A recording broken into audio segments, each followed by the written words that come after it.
আসসালামু আলাইকুম। আমি ধন্যবাদ জানাই সবাইকে আজকের অনুষ্ঠানে আমাদের সাথে যোগ দেওয়ার জন্য। আমার ছেলে আহনাফ আহমেদ গত 4 আগস্ট এই স্বৈরাচার খুনি হাসিনার গুলিতে শহীদ বরণ করেন। আমি পুরো বাংলাদেশের কাছে জানতে চাই, কি দোষ ছিল আমার আহনাফের? কেউ কি বলতে পারবেন কি দোষ ছিল আহনাফের? কেন তাকে হত্যা করা হলো? তারা তো গেছিল তাদের ন্যায় বিচার চাওয়ার জন্য। আমরা কি এতটুকুও যেতে পারি না?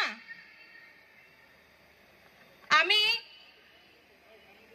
এই খুনি হাসিনার বিচার চাই এবং আপনাদের কাছে অনুরোধ, আপনারা আমাদের পাশে থাকবেন।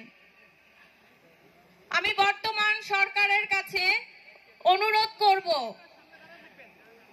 বর্তমান যে আইন শৃঙ্খলা বাহিনী আছেন তাদেরকে আরো কঠোর করার জন্য। আমাদের আশেপাশে এখনো খুনি হাসিনার স্বৈরাচারের দলগুলা ঘুরে ঘুরে বেড়ায়। তাদেরকে যাতে আইনের আওতায় এনে কঠোর শাস্তি দেওয়া হোক।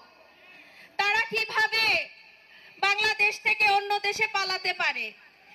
এক অঞ্চল থেকে আরেক অঞ্চলে এসে তারা আশ্রয় গ্রহণ করে। আইন শৃঙ্খলা বাহিনী কি এগুলা দেখছে না?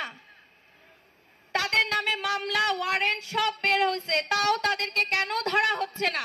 আমার প্রশ্ন সবার কাছে, কেন ধরা হচ্ছে না তাদেরকে?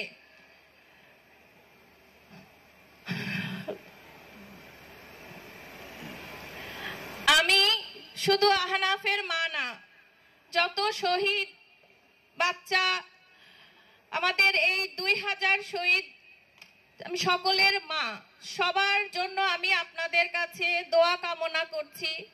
সবার জন্য দোয়া করবেন, আল্লাহ যেন তাদের জান্নাতবাসী করে। এবং আমি চাই এই খুনি হাসিনাকে এনে তার কঠোর শাস্তি দেওয়া হোক। সবাই ভালো থাকবেন, সুস্থ থাকবেন।